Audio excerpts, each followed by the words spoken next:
Hello again, friends. Welcome back to the S.H.A.M.E Cast. Okay, I'm saying no, friends, because you're our friends, and I want you to feel safe. But I'd be lying if I'm saying welcome back, because this is our first episode. This is our first episode So, welcome to the first episode of self-help and managing emotions in relationships and whatever it is in life that you feel uncomfortable about and that you feel some shame. Mm-hmm. If you're feeling like a weirdo, you're not alone, because we all do. Pretty much. And super excited that we've got not one, but like a couple of voicemails, right? Mm-hmm. Yeah, so like what we're gonna try to do, and something that I think what may have been one of the sparks that began the idea for us doing this broadcast, or this S.H.A.M.E Cast, if you will. I wanted to have an outlet where someone could ask someone who's in your type of work any kinds of questions, like that just like normalizes the shame, just polishes the yuck right off of it. So what Alyssa does is she has sex toy parties and hosts those types of events. And yes, my girlfriend's a sex worker. Yes. Don't say that. it's totally it's kind of like Mary Kay meets going to those type of stores, except you don't feel all of that shame built up. You don't want to go to a store and have like the guy in the corner stare at you, watching you like see what you want to purchase. Well, the parties are also like you throw those parties and they're like invite only parties. So like normally when you're inside of like adult bookstores or porn shops, there's strangers who you don't want to share your shame with. Yeah.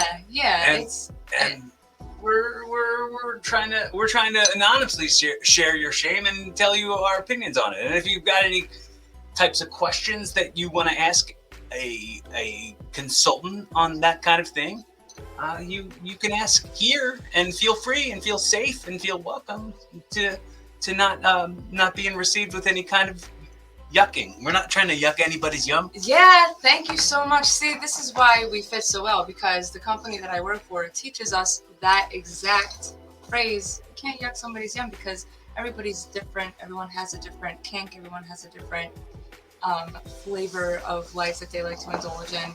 And, you know, it's... Yeah, dude, we just watched 50 Shades of Grey like minutes ago. And then they were into like whipping each other and shit. Yeah. And, you know, we can't make them feel yuck about that. I mean... Nah, dude. I mean, if you want to get a little bit deeper, it's healing in a way too. And I think some guests out there will agree. If you've suffered from some kind of traumatic experience, you've maybe had some abuse in your life, some of the experiences that some people want to put themselves through helps them take back their power in that kind of setting, because it's all a confidential scenario. It's very much a safe space, and it kind of gives whoever has been through some kind of abusive thing that power back and that free will to have again, and confidence. So many beneficial things that come out of kink in that community. So it's really been an eye-opener, and it's kind of cool. There's like a lot of psychology behind it. So it's not just, you know, whips, chains, and a cool costume maybe for Halloween, you know. A mask with the zipper on the mouth. Yeah, it's a whole lifestyle. But also, I mean, I want to make sure that the point is very, very clear that don't think even just because you're calling us and you're leaving us anonymous voicemails that have to do with your shame, or if you're just asking for some sort of advice, don't think that's not going to be met with full transparent vulnerability on our end. And I think that might be something that lends to us having the credibility to answer these types of questions when someone will go, oh, well, what qualifies you? What qualifies me is that I'm a vulnerable, evolved man, and I can answer questions and be vulnerable about what's going on with me in order to try to advise you. I'm not saying I've got the answers. That's absolutely... Any advice you take from me, any advice you take from us, it simply comes from our experience. Yeah, well, not just experience, it's just from our perspective. So it's not like, yes, oh, well, I listened to everything that Cory and Alyssa told me to do, and it didn't work out. We're not telling you to follow everything we say. We're just giving you little suggestions just about changing the perspective that you already have. Just a little bit. Just a little bit, you know? And, you know, no shame, no blame. Right. And I believe our little video last week had some hits, and we had quite a few callers calling in and asking some questions. So I think it'd be a good time to play one right now. And just for the record, while he's getting the first question ready, I am by no means fully experienced in a lot of the kink community. It's been pretty cool to kind of like help clients and friends with their love life, and not only does Pure Romance obviously enhance that, but there's so many different life hack products that, you know, I sell and that I also enjoy using every day. And a lot of it isn't even stuff in the bedroom. So a lot of it is skincare, Essential shaving oils. creams, essential oils, which all kind of fall into that healing aspect. I love starting my day with meditation, some essential oils, some sage, you know, and so that's pretty cool that they offer those kind of products as well as health products, weight loss products. So it's a little bit of everything. Colognes. I can keep going, but just in case there's people listening that are like, well, it's strictly a sex. It's 20% of the catalog is dedicated to that kind of lifestyle, and then there's a plethora of different products that can help you with anything. So if you're someone who maybe doesn't enjoy going full throttle on some of that kind of lifestyle, don't worry. There's something for everybody. And, you know, no shame in being vanilla either. I mean, there's things that I don't even know about at all. And I wouldn't want to give the wrong information. It's way easier to stick to what you know. And, you know, I think that's a thing. That's a thing. I'll come vulnerably out and say that, like, I've stuck to what I know for like the very longest time. So, venturing out comfort zone wise is probably not a bad idea. I mean, because what you know only gets you so far. Right. And it's always good to question. What you continue to learn maybe helps you grow even more. Yeah, so dude. let's get into what the first message is. All right. I'll play it or... I'm sorry. Did you want to play it? Yes, of course I want to play. Sweet. Here we go.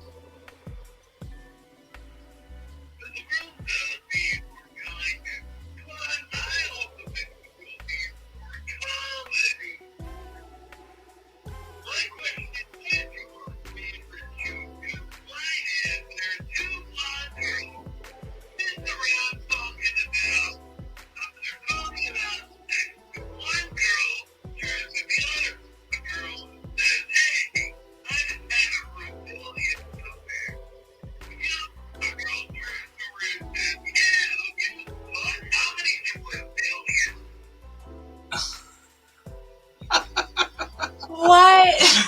That is a great joke. Yes. I didn't. Okay. I don't know why we're taking shots at blondes. Oh my god. We're not taking shots at airhead blondes. But that's a funny joke. I think the question was, what's your favorite joke?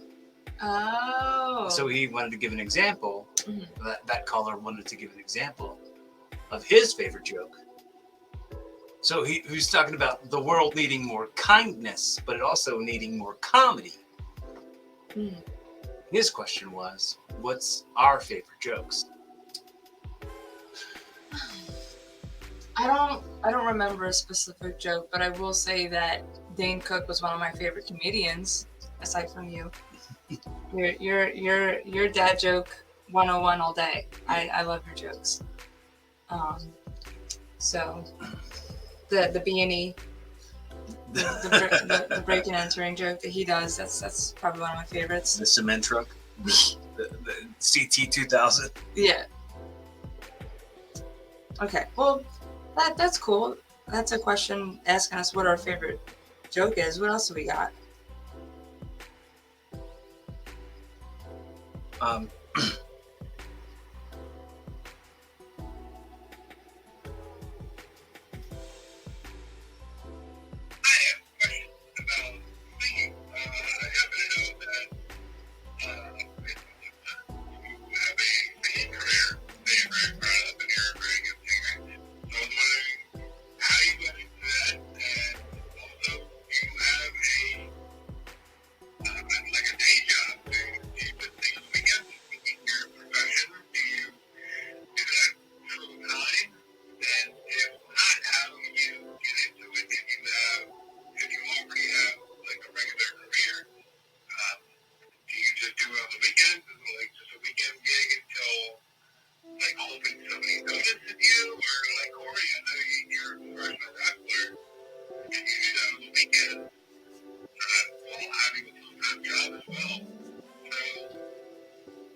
First time caller, long time listener. long time. Those are the very interesting types of questions for sure. Yeah. Because like that's something that's got to be wondered just by like looking at, because like what you see on social media is just a billboard of what people are like. So it's just kind of like part of this vulnerable stuff is we're gonna show you behind the billboard, backstage on who we actually are and what our day-to-day life is like. So go ahead. We are our business cards. Yes. That we are your best impression is the first impression of yourself. So social media is just a part of the business card for sure. You know, it's a really great question. I felt like it was a lot of questions within one. So I guess let's go from the beginning. I'm a third generation singer. My grandfather started a original band called Fire and Ice back in the day, based in South Philadelphia, and they did fairly well from what I understand. And then my dad. Can I tell you a funny story? Right in the middle. You're just gonna sabotage. Yeah. Yeah. One time, me and my best friend were driving down the road, and it was like we were on the highway for a very long time. Yeah. And I had to pee really, really bad. And he pulled over and was like, "Just pee on the side of that building." And I looked up, and the building said "Fire and Ice" on it, or it said "Ice and Fire." And I was like, "Oh yeah, that shouldn't be a problem for me to pee on Ice and Fire." And then I got closer, and I started like getting ready to pee, and I looked up, and it said "Police and Fire," and I was gonna pee on the Police and Fire building, and I was like, "I'm gonna get arrested!" Right back to the car. But yes, Ice and Fire is also Police and Fire. That's a good. I like it. That's a fun story. I think that was a sign that somehow in your life you were gonna get Fire and Ice. Yes. I got your text, bro. Oh, we didn't say nothing. Yeah, I'm recording at the moment. Oh, sorry. All right, be over soon. Life, man. Yeah, dude. I mean, if you know, no shame, but like it's 4th of July weekend, and we're about to do some family stuff. But we wanted to get to you guys first because it is Sunday, and we talked about doing this on Sundays. Yes, this is the thing we decided that we wanted to do for the immediate future. I mean, like the foreseeable future. We want to continue doing this and see how we can help ourselves and help other people at the same time. So any kind of questions and advice. I mean, this is a good question and could easily be answered like in 2 seconds flat. Like any questions and answers, things like someone would be like, "Oh, what was it like? What was it like when you filmed this movie?" And you'd be like, "Fun." Just No, one I word. just like to give an elaborate Yes, story. I'm a storyteller. we're gonna take a journey around the block. Yeah, you Yes. know, it's a whole journey. All right, well then I'll speed it up a No, little bit. no shame. I was not shaming you in Okay. any way, trying to make you feel like it's time to speed up the telling of it. But it is important to talk about how you are third generation, and that's not something that gets mentioned enough. That's not something that that you get enough pats on the back over. I appreciate that. I really appreciate that you see that. Well, so yeah, my dad came about and followed in my grandfather's footsteps, and then met somebody, and then I came around, and it was just kind of natural. There's pictures of me 1 year old singing with a microphone, singing to Annie, and you know, it's kind of funny though. For the longest time, I don't think I've what. Nothing. It's just What? I was being semantics. I was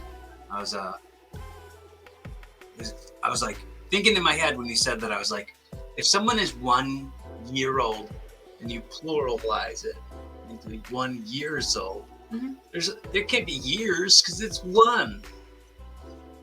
When I was 1 years old, no, it's 1 year old, right? Wouldn't it be that way? I don't know. I never really questioned it. It's just how I talk. Okay. No, I had people who identified themselves to me as grammar Nazis, and I always wondered if grammar Nazis were anti-semantics. That's my favorite joke. There it is. He answered the question. The long journey to get to how to answer my favorite joke question. So yeah, it's weird. I think for the longest time I knew what I was born with, but I didn't at the same time. Like there have been times where I went into flow state, or you know, I go into the vortex, what Abraham Hicks would say. Shout out to all my spiritual friends out there that know what I'm talking about. And I would do it involuntarily. There was a really long time in my life where I wouldn't know where this would come from, but I would just kind of step aside and let it cut, like channeling almost. And it's so cool. And I still do it now, but I have a better control of it, and it's led me to such amazing places. I think, and as far as the jobs go, I was raised in a very masculine-based household where I had to hustle all the time. That's my nickname. I would hustle every kind of job you could think of. I was a janitor, I was a server, I was a bartender, I was a maid. I was working as a server at strip clubs. I was like everywhere. She used to have this job where she would take the playing cards that were folded in half on top of a cardboard box and go, whoa, which one's the aces? That's a hustle. That's that card hustle on this side of the street. Actually, that's not something. I know. I'm making it up. I'm hilarious. Totally she used to hustle at the pool halls. She was a pool shark. Oh man. Yeah, actually, I think I did. You did do that. I think I did. You were a pool shark at one time. I would say I would shark at karaoke bars. Like I would. I'm too shy. I'm too shy. You know, a couple weeks ago, I went and hung out with my friend Marco, and we went to the bar, and it was a karaoke night, and all these people were singing, and I was like, oh, jeez. They were like, I wonder if they're like big stars, and it made me think it's something that I would like to bring you to and see. A karaoke bar. Yeah, to see like the type of reaction. It would be a pool hall hustle for sure. You'd be pool sharking those mofos. Right. Yeah. I bet you can't sing that song. Bet you $5, and they might get $5. Yeah, and then, pool shark them fools. Oh man, it's terrible. But so as far as jobs go, yeah, I've done basically anything that I felt comfortable with doing to kind of get by, and there, pure romance kind of fell into my lap. It came at a time in my life where there was a lot of toxicity happening. I felt lost. I felt like I couldn't trust anyone.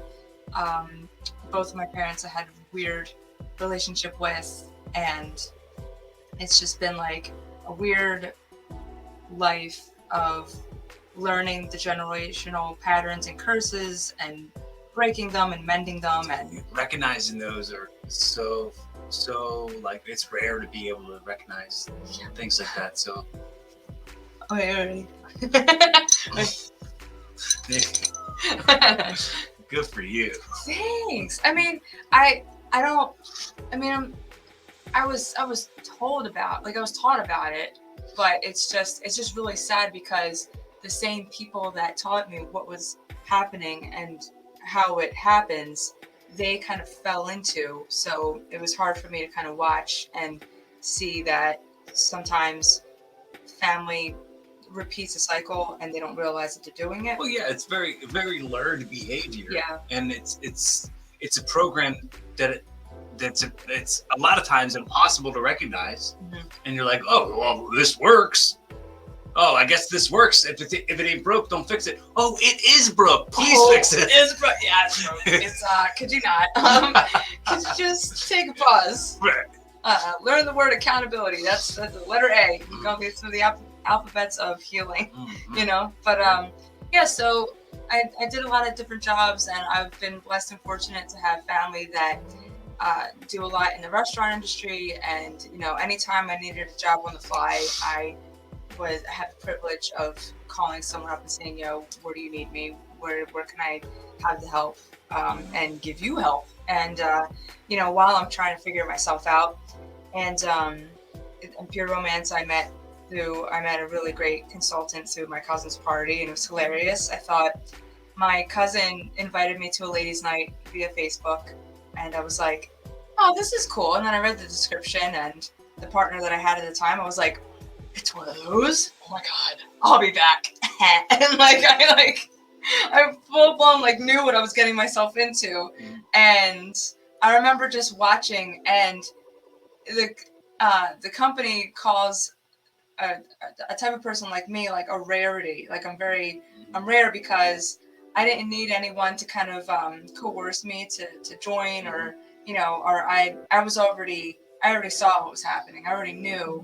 And when I was in the shopping room with her, I saw how much money she was already accruing, and I was like, I can do this. I would feel comfortable dressing nice and professional, telling some jokes, you know. And it was kind of a level of comfort because, you know, we are a show called S.H.A.M.E Cast, and we are here to embrace all kinds of things. And I'm not going to sit here and say, oh, well, you know, I don't have to take my clothes off, because I don't want to shame anyone that does that for a living. And if you feel comfortable in doing that, we don't have to take our clothes off to have a good time. You don't know that? I don't know how it works. No, the singing's all you, baby, not me. Thanks. No, that was pretty good. Thank you for referencing that. But yeah, the point I was trying to make is, you know, for me, that was comfort for me, because I've never fully accepted it, and I can't believe I'm saying this on the air, but I've always felt that I was in the sexual realm for a long time, and I never really accepted it because of patriarchy, the religion, patriarchy, however you want to say it, you know, all kinds of things that I was brought up into, and a lot of it had shame attached to this kind of life. Heteronormity, heteronormative, like societal pressures to just tick boxes, because that's the boxes that get ticked by quote unquote normal people. Yeah, and so, but for me, seeing it in a more business aspect and in a professional scene, it felt so cool. And yeah, I fell in love with it. So I was like, I want to do this. Like that, I didn't even want to buy anything from her, to be honest. I was like, well, how do I get in this? You know, and I kind of bought something, you know, from her as a a feeling of mutual respect. I didn't want to just waste anyone's time, or like I supported her, and then I was like, I want in. So literally that weekend it was a no-brainer, and I've been doing it for 5 years. Answer to the question being is, what's your job? The answer is a bunch. You're a door-to-door dildo salesperson. That is what she does, door to door. I do not knock on doors. Please don't say that. She really knows her ways around a ding dong. That's a good joke. It's a good joke. But I promise you, I have not knocked on any doors and solicited some dildos. Okay? Do not take 50% of this literal. Do not. Still don't. Don't. You're funny. So, yeah, and then the singing kind of just stayed. It's something that I will never not do. And it's something that I really enjoy doing, and I'll keep on doing it. And if it gets bigger, great, because I think that's my sole purpose, And I think Pure Romance has been a beautiful catalyst for me to have freedom as well. I get to kind of do this on my own terms and arrange events with different women and sell and make the money that I need to further my singing career. So it's something that has definitely helped me learn how to be more self-reliant. If you can navigate yourself in such a way, just like Alyssa, where you're going yes, yeah, and slapping high fives and relating to women and having a good time, and you're beating the right drum. You're heading in the right direction. Yeah. Empowerment all the way. Empowerment. Yes. What else you got? Do you want to do this one? No. Okay. This will be our last one then. Yeah, last one.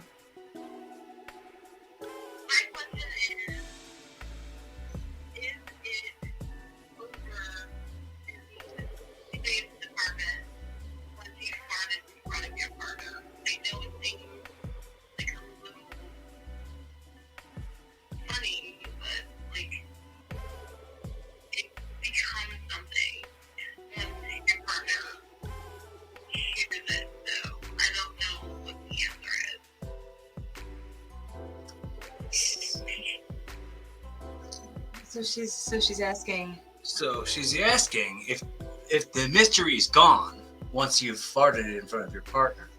She's saying, like, does that take away some mystique, some sort of attraction? Like, it's like it gets you to. Does that get you to a point? I mean, it can. I mean, I'm sure. I can't speak for everybody in the world, but I'm sure once that like boundary is crossed, there's no uncrossing it. It's just I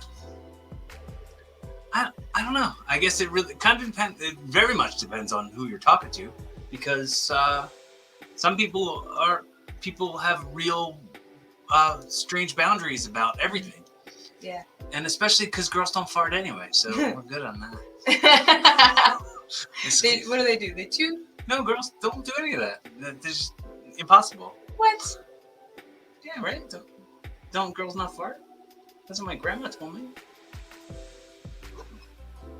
Well then, I mean... What? What was I doing earlier? You were farting? Yeah! Oh, shit! Oh, damn, bro. Damn, bro. You farting up in my bed and stuff? Oh, man. Oh, man, I thought only dudes farted. Oh, man. I told you I had a lot of masculine energy. I mean... The mystery's over now, I guess. Man. I don't know. I think to answer the question further, it does depend on the person, but I also feel like I wouldn't say that the mystery isn't there anymore. I think it's a new level. It's kind of like what's behind the curtain. There's a level of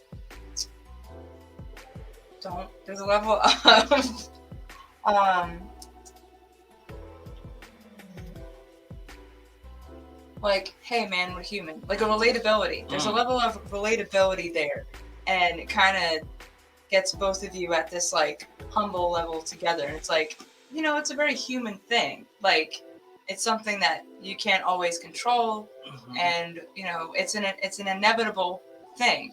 So wouldn't you say, like, and then it's sort of like when you're playing Cruise in USA and you go through the checkpoint and you hear the little checkpoint. It's just a little checkpoint. Yeah, it's a little checkpoint, you know.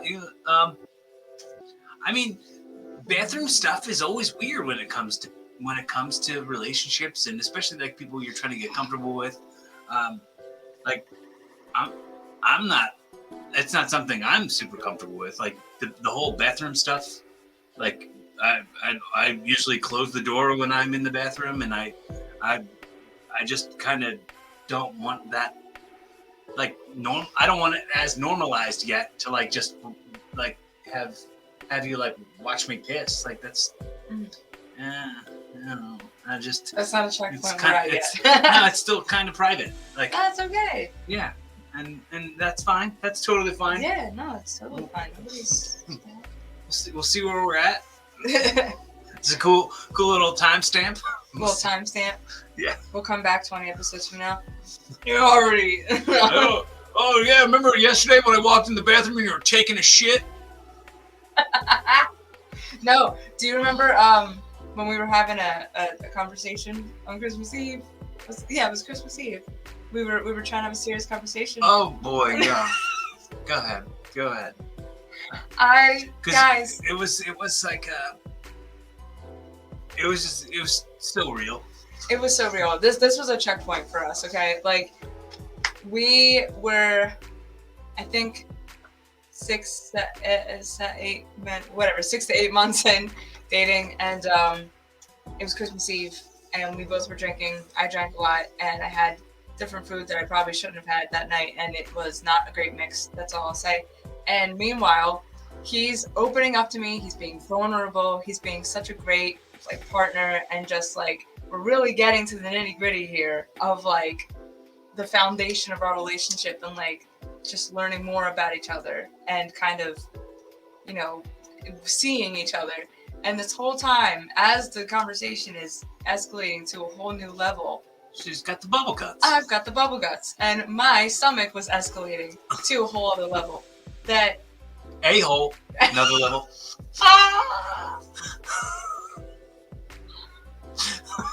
I can't.